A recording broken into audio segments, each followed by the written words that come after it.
Good evening, everyone. Good afternoon. It's still in Brazil, 5 p.m. We made it. I'm so glad most of us could still make it. Anyhow, Steven is here. Steven is a guy that I met not long ago. He is from Germany, but he is based in Maastricht, like me. I mean, in the neighborhood. And we met through a WhatsApp group. And I contacted him. I told him about the program and he was interested. I'm also very, very interested about his program and his career. So, Stephen, welcome. Please give us a little introduction. We all know what's going to be about tonight, but let's see if it's going to be some time for Germany or for India, right? Give us a little introduction, please, and welcome. Yes. So first of all, thank you, Simone, for opening the space. This amazing interconnection between all these different cultures. So yeah, I'm Steven. I'm glad to be here today. As I told you already in my introduction video, I'm from Germany, from Eastern Germany to be exact. So my hometown is called Zwickau. It has around 100,000 residents. Most of those residents are factory workers for Volkswagen. Yeah, but it's next to Leipzig or Dresden. So those cities, some of you may know who've been to Eastern Germany. And yeah, I moved to Maastricht 5 years ago because actually a woman in India told me that Maastricht is the best place in Europe to follow my passion and to study psychedelics, which is my main field of interest and research. So it's plants and substances that grow in nature and that people take to, let's say, expand their consciousness, alter their consciousness, and they're actually illegal in many countries, but they're also being researched for therapeutic purposes. So people who are suffering from mental health disorders like depression or PTSD or anxiety, they are finding great relief in those substances. And yeah, those facts, they brought me on this journey of like, hey, like, why are those illegal if people are finding medicinal value in them? And what are they doing? And then I had my own experiences with them. And the more I learned about it, the more curious I got, and the more curious I got, the more I learned about it. So yeah, I'm working with the university now, and actually the smart shops in the Netherlands were selling these compounds, and together we're setting up different studies to yeah, to investigate how people are using these compounds and then to report to the Dutch Ministry of Health, so they can make hopefully smart decisions on drug policy making that are grounded in science and data. So yeah, that's kind of a rough sketch of what I'm doing and what I'm interested in. And yeah, I would also be curious what made you guys spend your evening here. What are you curious about today? Thank you. Steven, I think actually I told you you're the first German speaker, so I'm pretty sure lots of them wants to know lots about your country. But of course, it's very interesting to meet someone like you who are very open and passionate about some topics that for most of us, it's just like, oh no, if it's been illegal and it's been forbidden in so many countries, it should never be allowed, even though some of us, or most of us, have tried and have had maybe some good experience with that. So why make it illegal? But I'm gonna let Renato start with the questions and then see how it goes. All right. Maybe they're more interested about the countries. All right, Renato, welcome back. He's just back from Italy. Are Yeah, you yeah, fit enough for this session? yeah. I think that Or still a little bit jet I'm lagged? I'm still asleep about after I thought getting so. I here thought you'd be jet 2 days lagged. ago. Yeah, and because the time zone, but it's okay. I'm getting good. Okay, Stephen, nice to meet you. and I have been to Netherlands many years ago, but I haven't. I would like to know about the when you talk about drugs, you are talking about illegal and legal drugs. Specifically, what kind of the drugs are you researching, or do you Um, research? yes, so for example, in my bachelor thesis research, we did a study with ayahuasca retreat centers in the Netherlands. So actually, it's a plant-based brew that's also used in Brazil. It comes from So the let's Amazonian ring. sorry, Stephen. Let's get Adenilson to share the screen so maybe we can see the plants because I don't think it's that clear yet for all of us.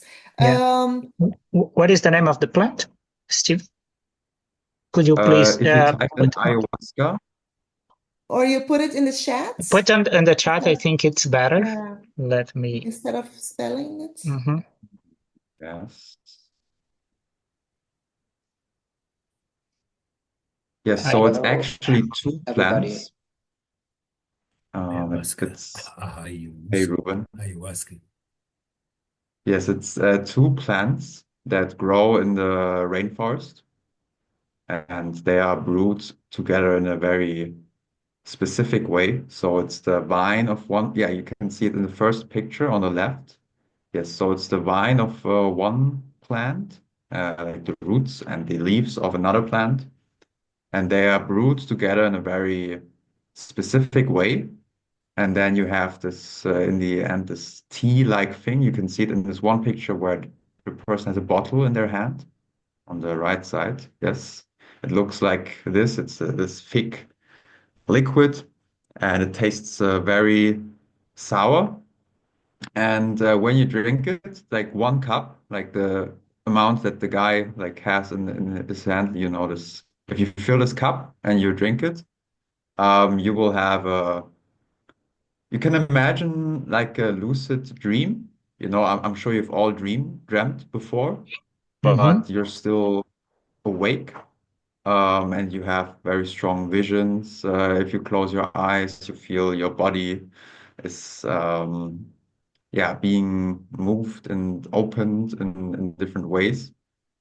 So, yeah, this is kind of how it affects work on people. And yeah, it's indigenous medicine, so it comes from South America, but it has also spread now in the West and also in the Netherlands. You have many centers that use these compounds. And yeah, I did a study with them, with the centers that are offering it in the Netherlands for my bachelor thesis. This is called But the. Stephen, how long does it take? How long? Like half an hour, 1 hour? How does it work? It takes, so when you drink it, it takes, I would say, 20 minutes, half an hour until you feel the effects.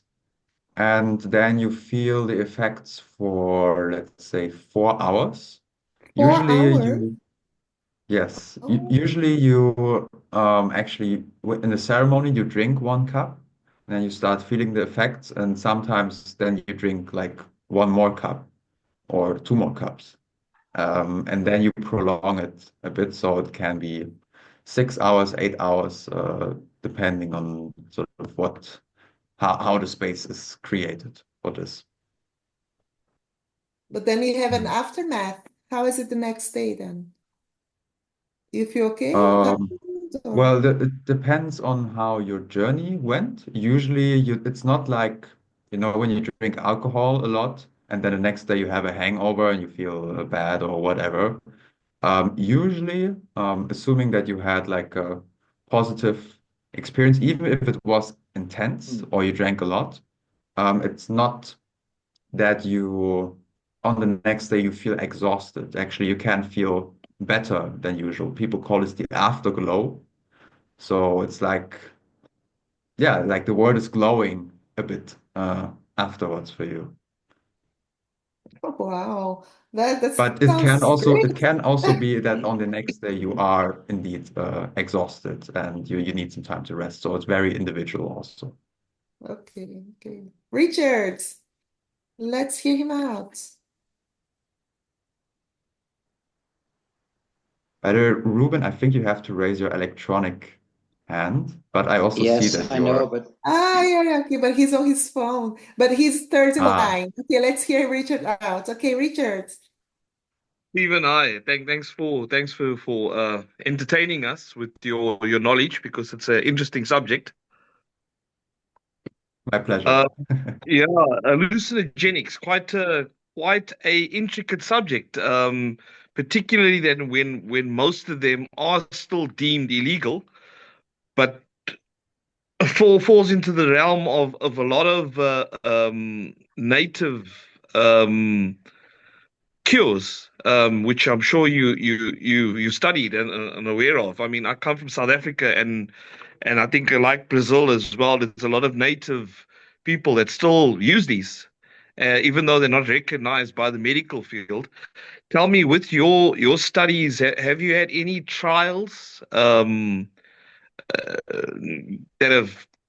have urged on your research to make the medical fraternity actually recognize that these are not only holistic cures, but also a lot more healthier than the medical that the how can I say, the chemicals that they put in medicine to assist mental illnesses. Mhm. Well, me personally, I have not worked on studies which are strictly about the medicinal use of psychedelics. So there are many, they call it clinical trials, where they have a group of people who have a certain mental health condition like depression, and then they have a so-called placebo control. So basically, let's say you have two pills and they look the same, and one group of people gets the pill that has nothing in it, and another group of people gets the pill that has mushrooms in it. And then you compare, okay, those two groups of people, how does their mental health improve over this treatment? And then you indeed see, or also when you compare, let's say, mushrooms with SSRIs, with antidepressants, there's many studies who show that like they're better at improving those symptoms, but also there's less of these side effects that come with like taking pills every day, basically. So the data is out there, but just because the data is out, that doesn't always follow that they change the policy uh, based on that. So it's indeed still quite a fight to, yeah, I mean, here in the Netherlands, we are kind of in the fortunate situation that you can legally buy, for example, truffles. So it's like the precursor to a mushroom is a truffle, and they contain psilocybin, which is yeah, what's also contained in the mushrooms, the magic mushrooms they call it, which has psychedelic effects, and people can buy that legally in smart shops here. But if you want to have let's say you are going to a psychiatrist or psychologist and you would like to have a psychedelic assisted psychotherapy session, that's not really possible right now, at least legally. So you will have to find somebody who hosts you kind of privately, or you go to one retreat, but it's not, um, yeah, as let's say approved and validated as when you go to a psychologist, he has to have certain certificates to be able to call himself a psychologist. But with those people who are like facilitating those retreats, it's a bit more like Wild West. So everyone can kind of do it, and you kind of have to go a bit on your gut feeling if the person you're working with is uh, the right person for you. Thanks. Just one more before the next question comes. Would cannabis be, especially the extract, be considered a psychedelic? I mean, it's still frowned upon in many countries. I know in South Africa has recently now released that you can use it for personal use. In the past, you couldn't. You were arrested for it. But it's become very big business now in cannabis extract. Frankly, I take it for my rheumatoid arthritis, and I know for a Yeah. fact it works. it works, and it Yes. works. Yeah. Yeah. Um, there, there's, I guess, two different answers that come to mind. First of all, we can look at the word psychedelic. So it comes from two Greek words, psyche and delon, which psyche means mind or soul, and delon means to manifest. So psychedelic means mind or soul manifesting. And then you can ask, okay, can smoking cannabis manifest your mind or your soul? I think based on many people's experiences, including my own, the answer is yes. So you could say yes, cannabis is a psychedelic, or its effects can be psychedelic. The other answer is psychedelics. They have certain molecular characteristic to bind on a specific serotonin receptor, the 5-HT2A receptor, and there people say, okay, molecules that bind on that receptor are psychedelics, and everything else, it's not really or not a classical psychedelic, and cannabis doesn't bind on that receptor, so therefore it's not a psychedelic. So that's the other answer. I think was a good one. It was clear. Thank you, guys. Okay, Carlos, welcome. Oh, hello, guys.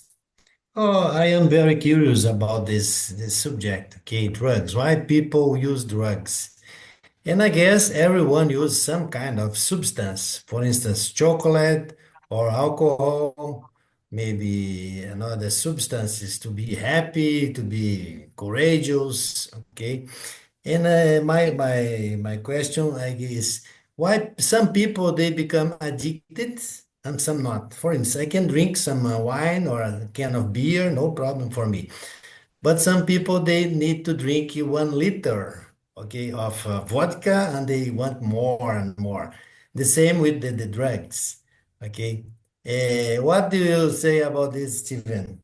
And then about prevention, okay, several countries they have problems, Brazil or Europe or South Africa, we have problem with drugs, okay. And what is the solution? What really works in your opinion for prevention? Mm, wow, big questions. Um, regarding the addiction, um, maybe have you guys heard of Gabor Mate, the No, name? He's actually I don't know Yes, exactly his background. He I know yes. him. I mean, I went to one of his seminars. Ah, I met him once. He's wow. I think he's an amazing guy. He wrote yeah, he's been working um yeah, in addiction. He's like a addiction therapist for 30 years. Yeah, I know him. Hungarian doctor. Yes. Yes. That's very nice. And he talks a lot about trauma, right? So that often so we have, let's say, in our childhood, we have certain trauma that many of us experience, let's say neglect or abuse, Mhm. whatever it may be.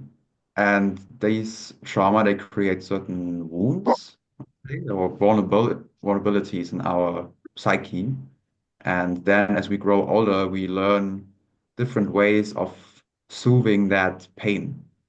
So let's say whenever you have a trauma of like being neglected and then you feel lonely, and maybe you find a certain substance that makes you feel like very warm and connected with everything in the moment. And then you learn, or your brain learns, and your whole system learns that in order to get away from that state that's like painful, you can use that thing.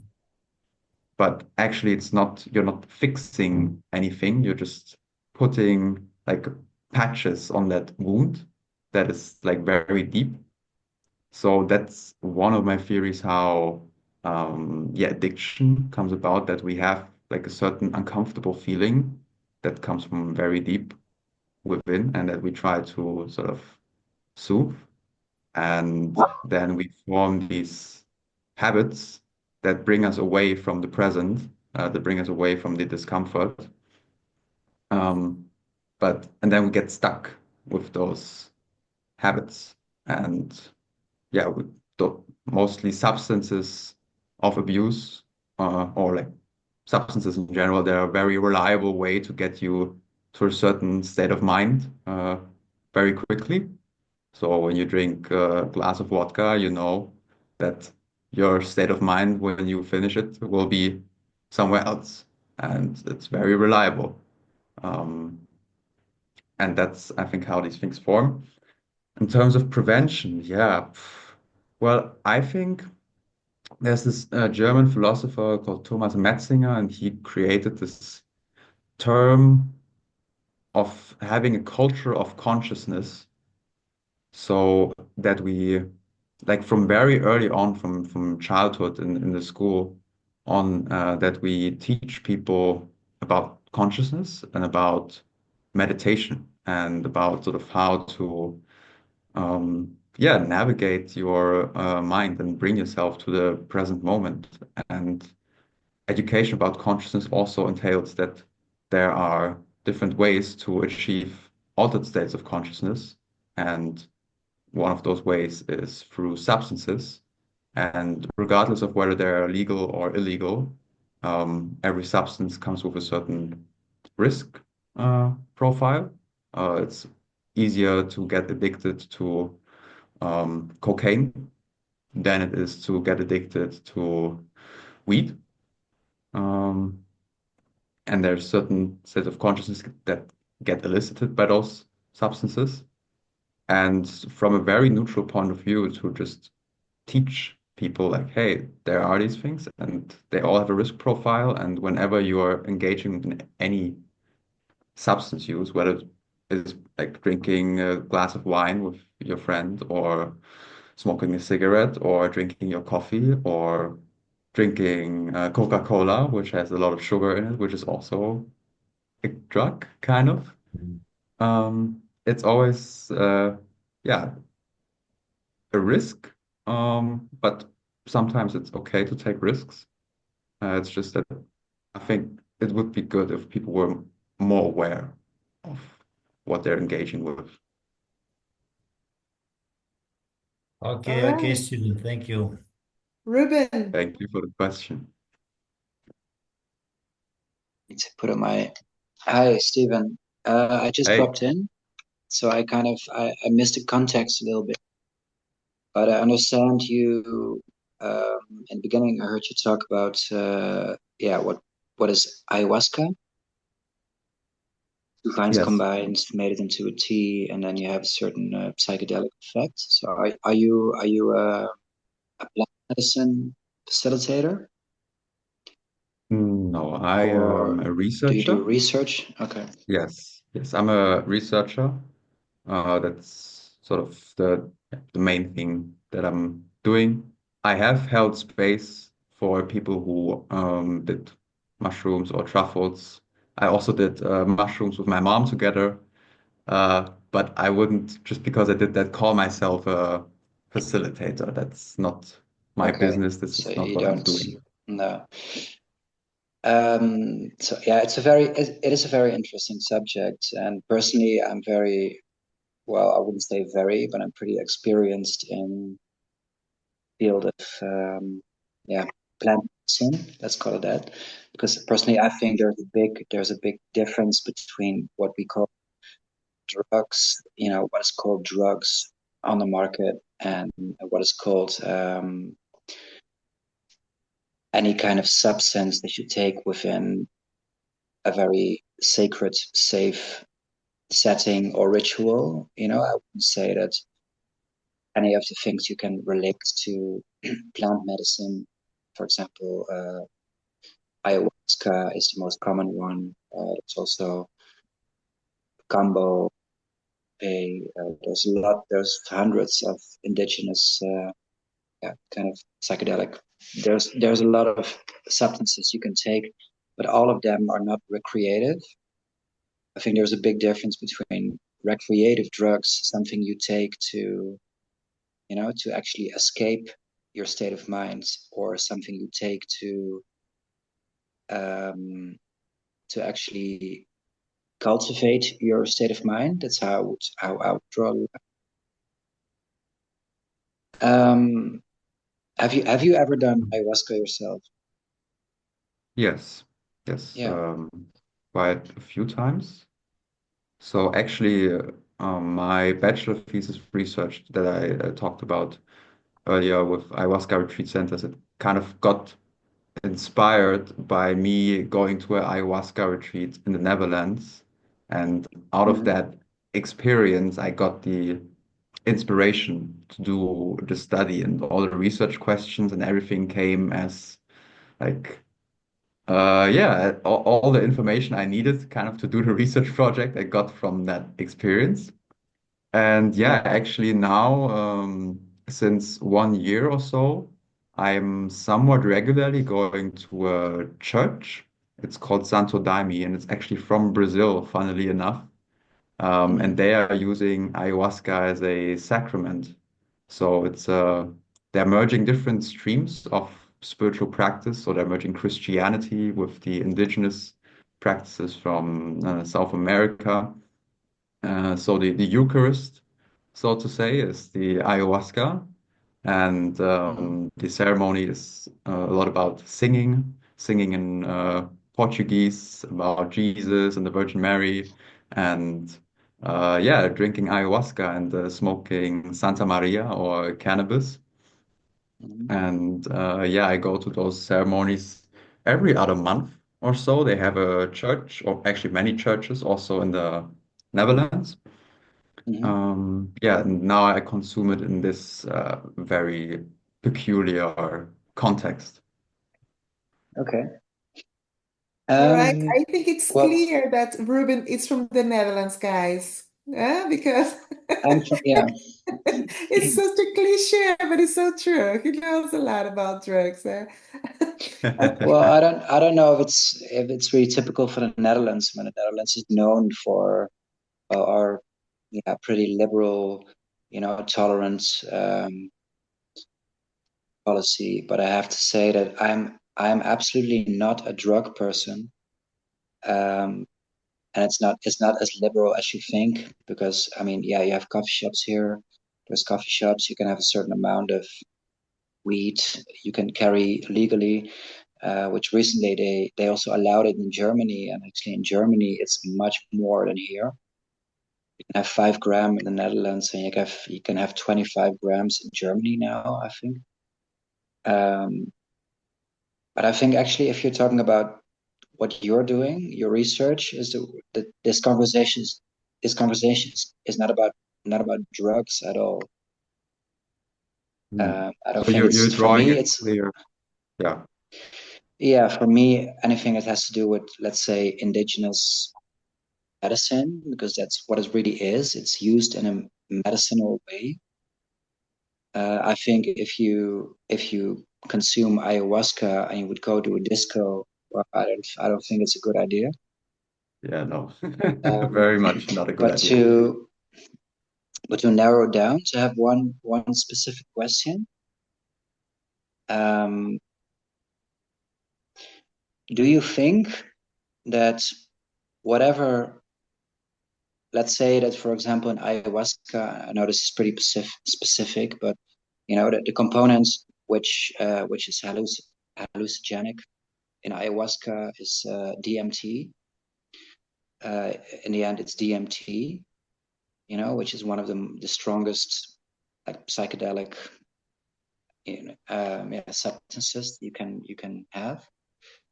Do you think that whatever effect you can get from any plant, you can also get it without any substance, just purely out of the human body itself? Would you agree? Would you agree that Yes. you can put the human body in a state where it can hallucinate, it can create, a different reality without any substance at all? For example, Yes. Yeah. DMT is also something that is available in your body already. You know, your glands, you can produce that by certain types of breath work. You know, by holotropic breath work, you can get into a trance state by breathing techniques. So basically, my question is, Meditation as well, right? Some people who meditate, they can get to the level as well. Yeah, meditation as well. True. Yes. So that's actually that was the interest of my question. That's just to talk about. We can have a long conversation about the benefits of, you know, plant medicine or psychedelics, and it's true that a lot of psychedelic substances, like LSD, for example, or, you know, they're becoming more and more mainstream in healthcare. It's being proven that they're actually much better against depression, against bipolar depression, against all kinds of mental disorders. That they do a much better job than the regular pharmaceuticals. But to get back to my question, just to hear it from you, I don't expect like a yes or no, but I think it's just interesting.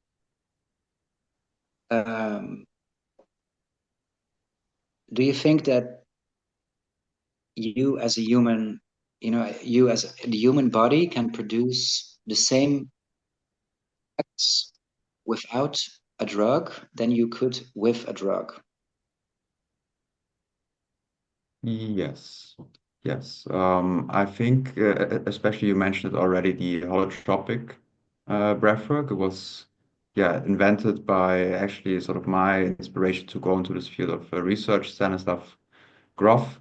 And yeah, so basically, holotropic breathwork, for those of you who haven't heard of it, it's you breathe in an accelerated manner, like for 2 hours, and your body then after a certain amount of time you can like you really get in this state that is very much close to what you would get from a psychedelic experience. Yeah. So I haven't done holotropic breathwork. I've done other types of breathwork which are, I guess, going in that direction, but are not as intense or long as this one. But I've certainly felt that on my own. And yeah, also what you're saying about the DMT. So uh, this like molecule itself is such a mystery because it's in those plants in the Amazon, but it's also in our body and it's also in all other kinds of plants. And in our body, we don't even know like why it is there. So it's produced by our body, but we don't know the exact reason. But we know like when we take large amounts of this molecule, we get transported to different dimensions. So it's very like even from if you're only like a materialist and you're only caring about the molecules and all that, even from that point of view, it's so interesting. There's so many mysteries. So I could totally see that maybe those breathwork techniques, they elevate your DMT content, they make your lungs release certain chemicals and put you in a state where yeah, your body is like you're getting high on your own supply, as Wim Hof likes to say. So Yeah. I can totally see that being possible, and I've experienced at least glimpses of it myself. But yeah, like I guess because I'm lazy and because I'm here in the Netherlands and I'm in a privileged position, I just use the substances instead of breathing for hours. But you can go to the same place through Well, different it's ways. just I think Okay, there's sorry, that. Ruben. Sorry, we're gonna have to move to Okay. the next person. All right, thank you. Evren, you had a question or you got Yeah, answer already? I had a question, but in fact, Ruben has asked exactly the same question that I was going to ask because, for example, I just started to read a book called Oxygen Advantage. And for example, I have an allergy in springtime. I have a short breath, and it's something close to asthma, right? So in this book, it says, like as Ruben mentioned, with some exercises, even without taking any medicine, it is possible to overcome all the problems regarding this asthma or allergy. So as a person, I always, when I watch life and people, I always think that there must be a solution to most of these mental problems, uh, depression, let's say, not very severe ones, but light ones. Of course, there are some biological factors regarding with DNA too. But I always believe that we need to change something in our perspective. As you say, maybe increasing consciousness. This is very important, must be. So it is also self-development. When you increase your consciousness, you develop yourself and you start seeing more things and be more aware. So these things also affect some psychological problems too. So I always, yes, sometimes due to some biological reasons, it may not be easy by let's say meditation. But still, we need to change something in our lives or in ourselves in a positive way to overcome all these obstacles instead of using a substance. Because what I believe is we should not be in a needy mood. We should need we should not be in need of something to be peaceful or healthy. No need for material things or meditation, medical things, etc., if possible. So, but Ruben's question was more or less the same like mine, and you had an answer to it. But you have also Indian roots, so probably you know about Buddhism and Buddhism teachings, which I also read and I also try to apply as much as possible. So, do you think by using some Buddhist teachings, is it possible to overcome without using any substance uh, to make some progress in ourselves? It's possible. What I'm seeing in this Western world that we live in is that some of us, and I include myself in that, at least sometimes as well, we're so stuck in our routines and in our way of thinking and doing things that we are not open or aware to these things that are like subtle and gentle and easy, like meditation. So yes, like you're completely right. You don't need psychedelics to like to raise your consciousness to become more aware of your life and to perhaps also implement the different habits and to recognize certain patterns. But what I notice is that many people, it's hard to unstuck them from their way of being like so rigid without something that is as extreme as a like psychedelic experience because it really like rips you out of your way of thinking and it shakes you around for a couple of hours and then you come back and then you have this new like childlike openness where you are again curious about new things and trying new things and also more receptive to perhaps starting a meditation habit. Um, but I think it can be harder to yeah to get people, especially those who really need it, to let's say stick to a meditation routine. Um, just from the ground up, from zero. So just you come into into their life and you say, hey, here is this, I don't know, this meditation app. If you do this every like day for 10 minutes, your life will be better. They will be like, ah, no, like I'm busy, whatever, I'll not do it.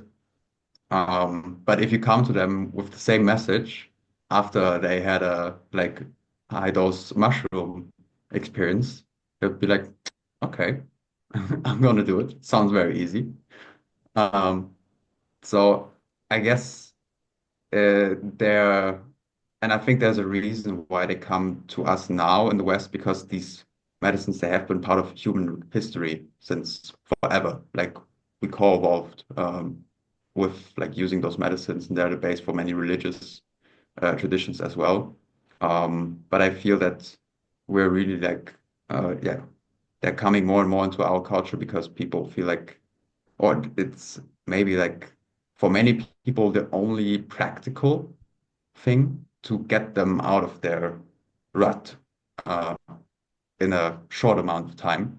And that's not the cure. It's not to say that you take it once and it's like all of your problems are gone, but it's a powerful way to create an opening for a new trajectory in your life.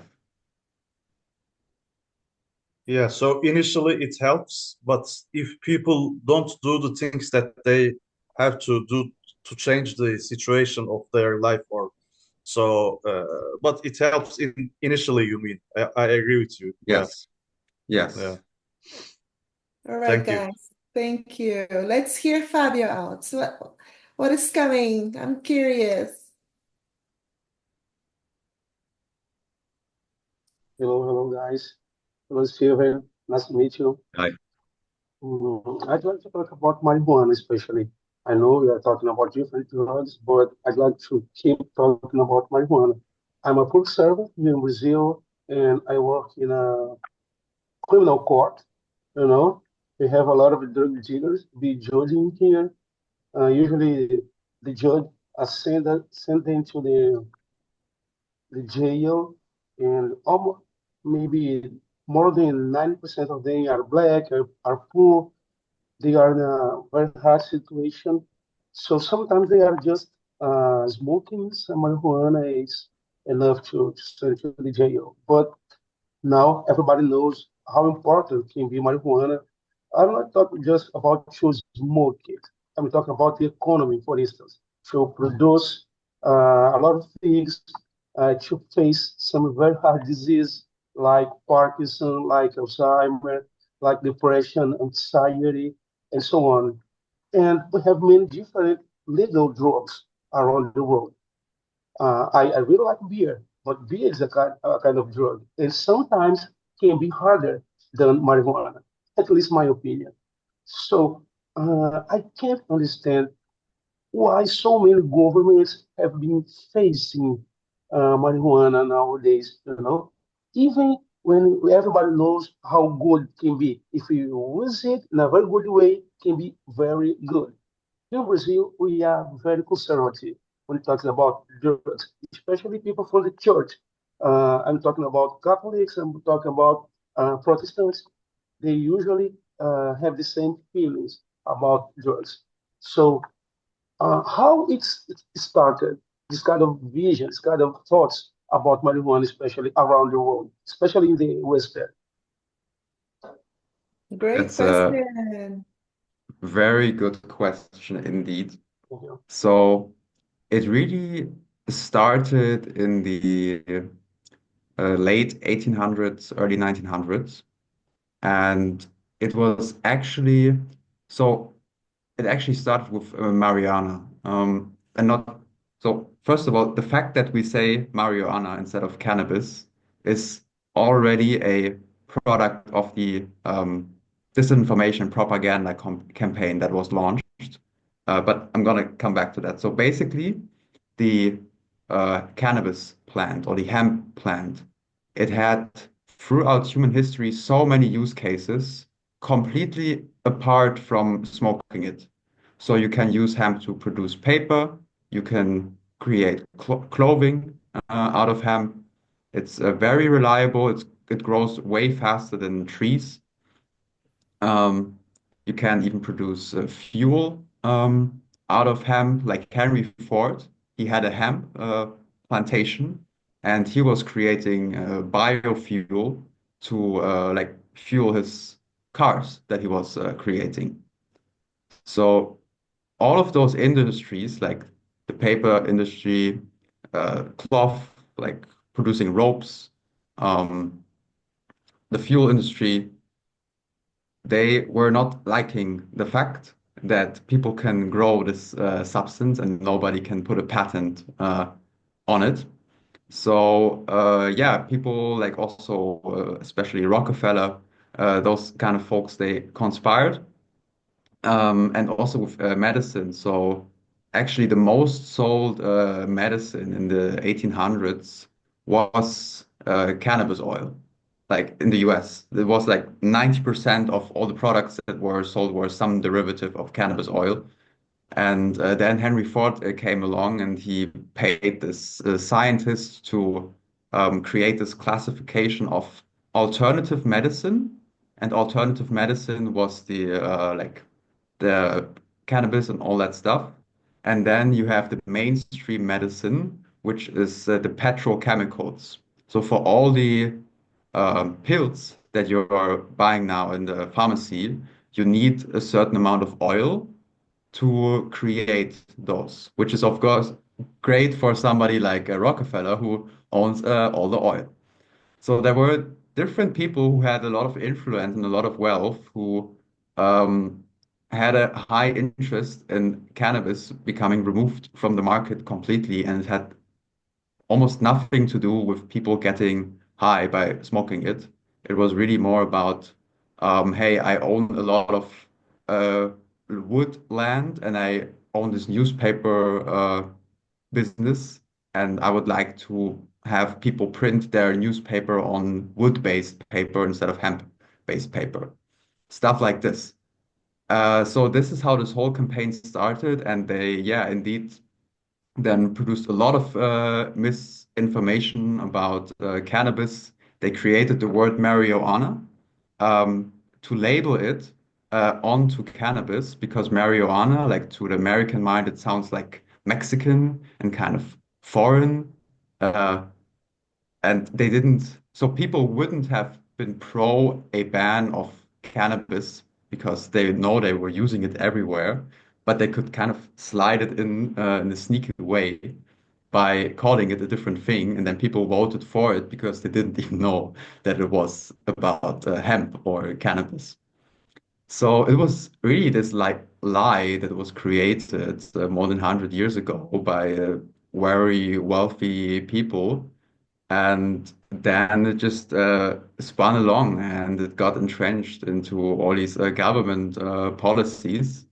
And yeah, up until today, there wasn't really like a way, it seems, to remove this damage that was done. And by now, we're getting to a point where people forgot where it came from, where it started from. And we're talking about, yeah, we need to do a study on to show that cannabis is safe or whatever. And we need to spend like millions of euros on research. And then maybe we can like decriminalize it. But actually, you don't need to spend all that money on research. And I say this as a researcher. Of course, I would like people to spend a lot of money on research and on like paying me to research things. But in order to change those policies, you just need to look at how they started. And it was had nothing to do with facts or preserving people's health or any of those things. It was actually quite the opposite. Fabio, I think he nailed your question. I don't see any hands raised. I have, Stephen, I would like you to tell us a little bit oh, about your sorry, I just had a background. little addition to what Fabio said, and I'm gonna keep it very So short. please make it really short. I'm gonna make it really short, Simon. Um, well, I think Stephen already told him most of it, but about your question, if your question is why is something that is potentially good for people not legal, or why is it labeled as illegal? I was thinking about it when Stephen was talking. Basically, it's just the simple answer is just money and state control. That's it. Because I don't I think totally agree. I totally agree. That's the answer. But For like example, Stephen is a researcher, he's polite and he's used to talk yeah, and be defensive, and yeah, that was also a very good answer. because for Like example, now knowledge if you history. go into if you go into a coffee shop in the Netherlands where I live, or where Steven lives as well, they're introducing marijuana and hash that is grown by the state. So the state actually produces it to control the distribution, to control the market.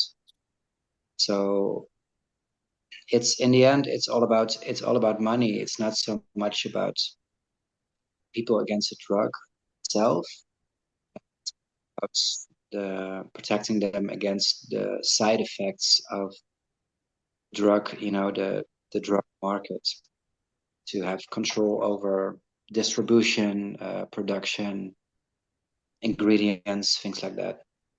So basically, the main answer is just, yeah, it's about profit. Thank you, Ruben. All right, so with Stephen, he shared with us a book that we can also read it.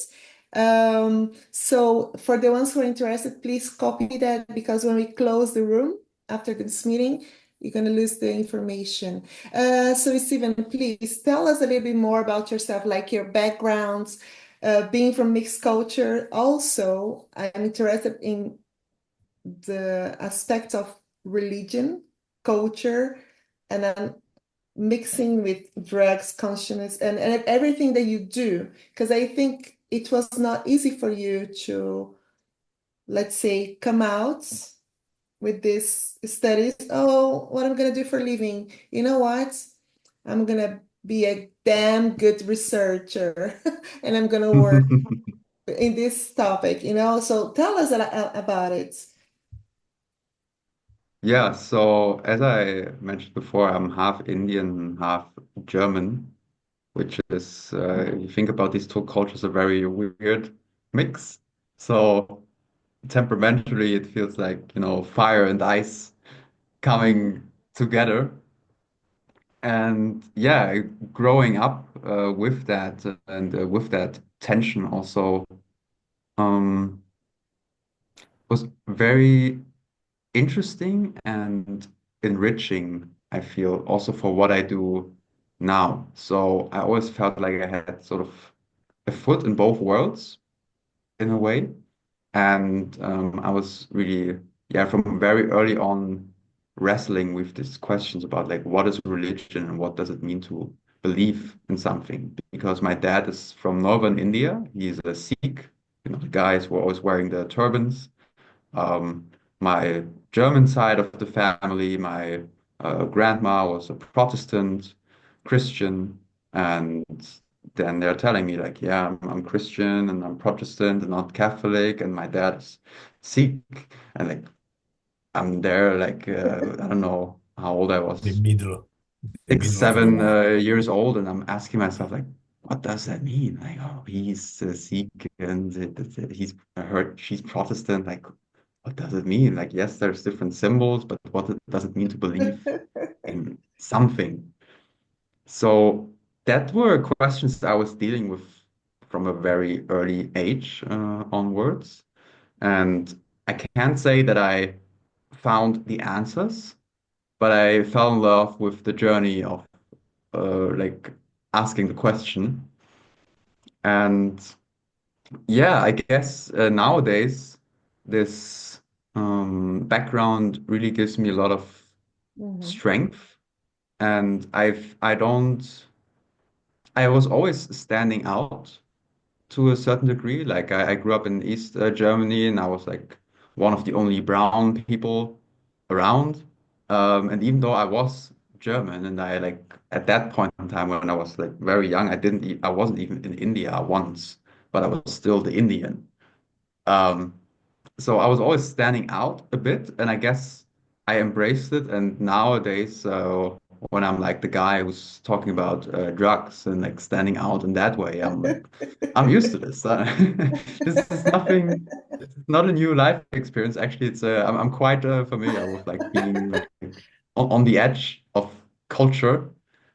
Uh, Because So it I gives guess, you yeah, a that's how huge it keeps. advantage, Stephen. I think in your situation gives you a huge advantage because you're always able to see from both sides, right? Or at least two. Exactly. Do you speak two languages, or how many languages do you speak because of your backgrounds? I only speak German and English. And how it was for you to learn English? Because for us Brazilians, it's still very difficult. It's a struggle because in Brazil, we actually wouldn't need English to survive. I think in Mm. Germany it's changing a little bit, but in India, many people speak English as well. Is that how you learned English actually?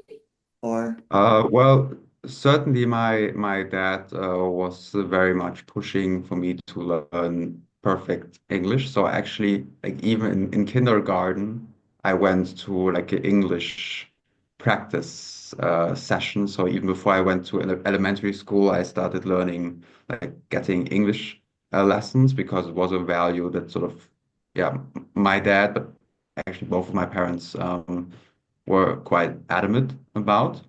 And then, yeah, I guess because of that, I think it's very easy if you start at an early age.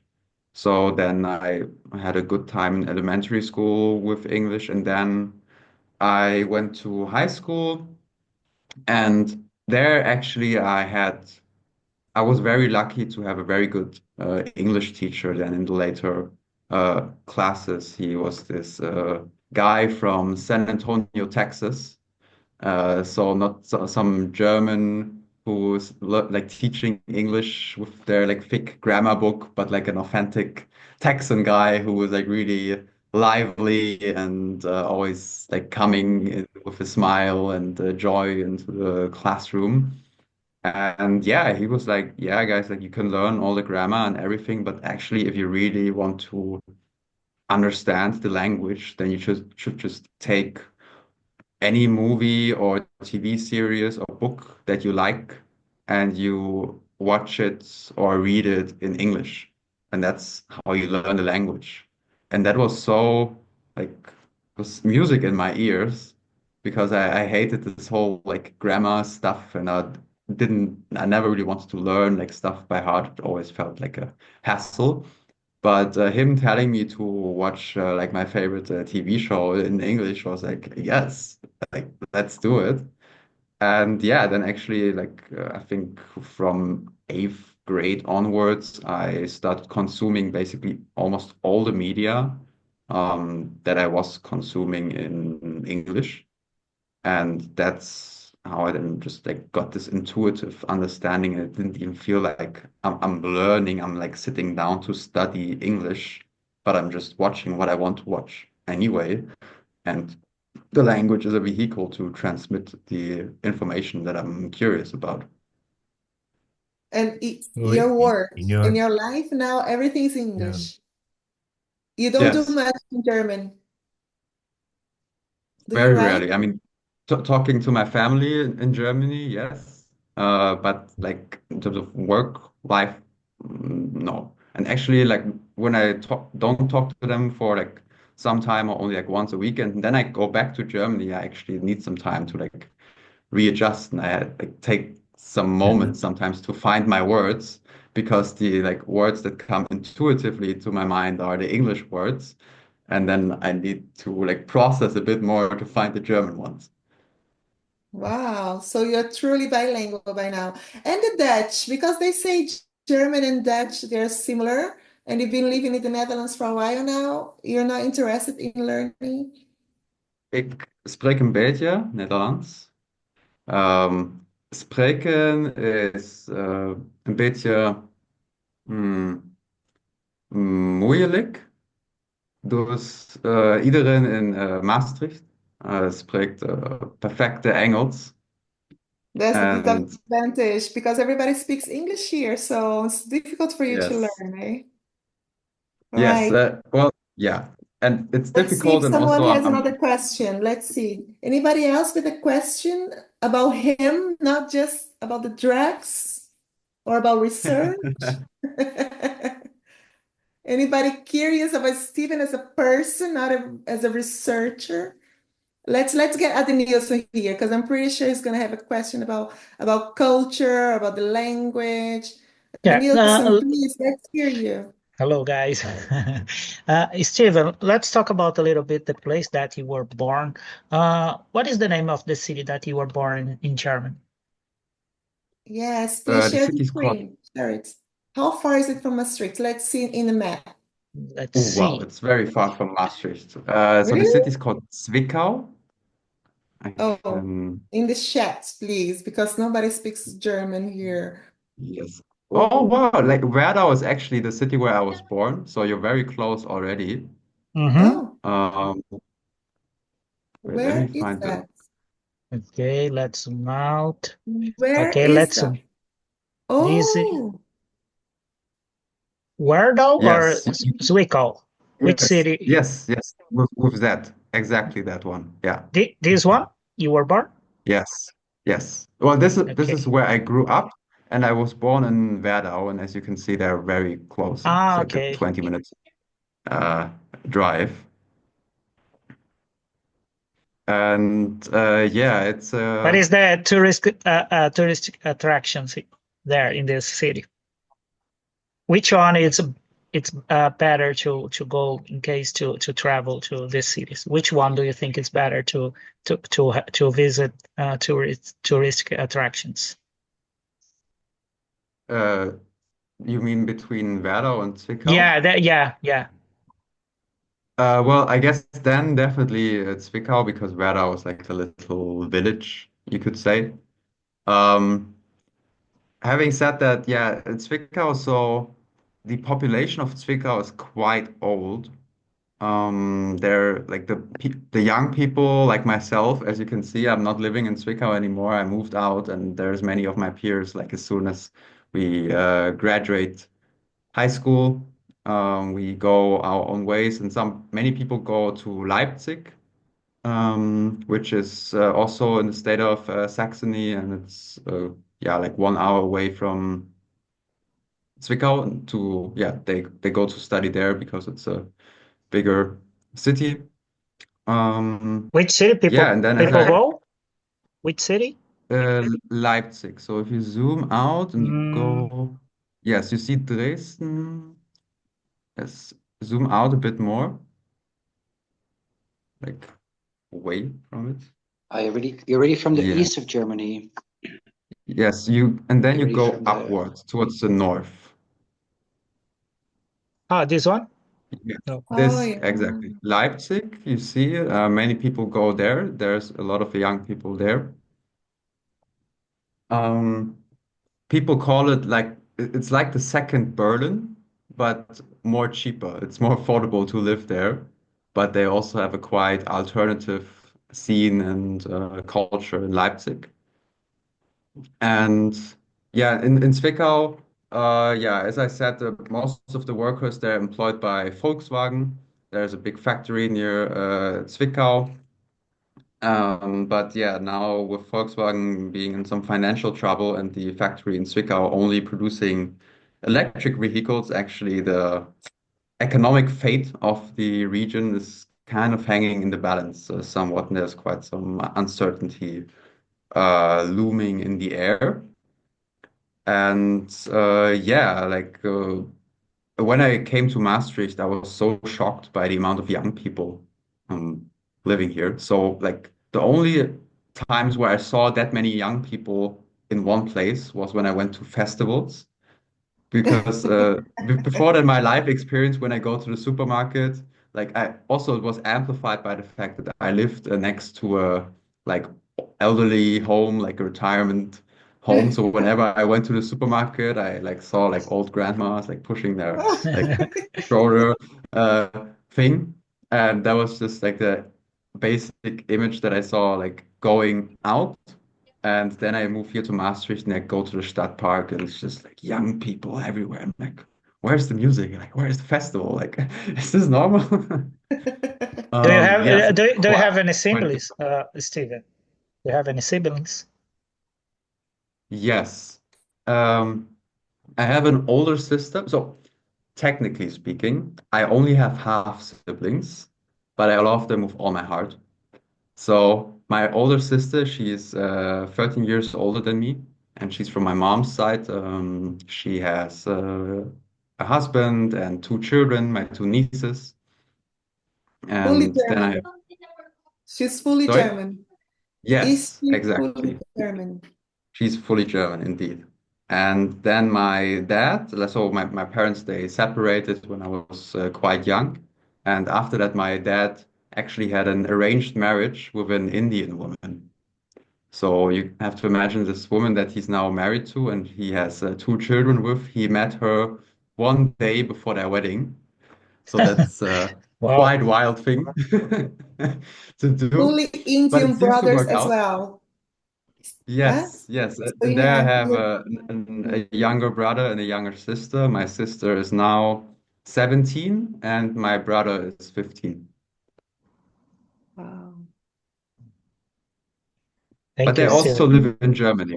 They all live in Germany, Mhm. actually in this area that we were looking at. So my dad, he has his business and his house in Krimitschau, which is 20 minutes away from Zwickau. My older sister with my nieces and my brother-in-law, they live in Werdau, which is the city I was born in, which is also 20 minutes away from Zwickau. And my mom, she lives in Zwickau. So whenever I go to visit home, I'm rotating between these three destinations so I can see everyone, but also, yeah, trying to arrange some big family dinners with like all the different parts of the family on the table. So cool. And then you can sit in the middle, being the only one that is half-half. Yes, Amazing, exactly. amazing. All right, Stephen, we just ran out of time. I mean, we passed a little bit, but it was so interesting. And it felt like just half an hour, but it's already, I just look at my clock, it's 7 past 11. So we're a little late. Thank you so much for taking the time. I know you're a busy guy, full of energy, so many things going on at the same time, and you still made it. Yes. You still Yeah. give your time for us. Thank you so Yeah, much. and thank you for like the opportunity to speak here. Thank you for all of you guys' curiosity. I'm gonna write a message now, like a little emoji or whatever, in the WhatsApp group. And if you guys feel like you have some questions still, or just want to chat or whatever, you can like find my number through that and hit me up. Wow, that's so Okay. kind of you. Okay. Thank you so Thank much. you very much. Thank Okay, you guys. all. Bye-bye. Have a And this great was week. the Bye. See last you, man. meeting for Enjoy your April. evening. Yeah. May's schedule is going to be posted very soon. Thank you, guys. Enjoy your Thank you. day. Bye-bye. Bye-bye. Take care. Bye. Bye.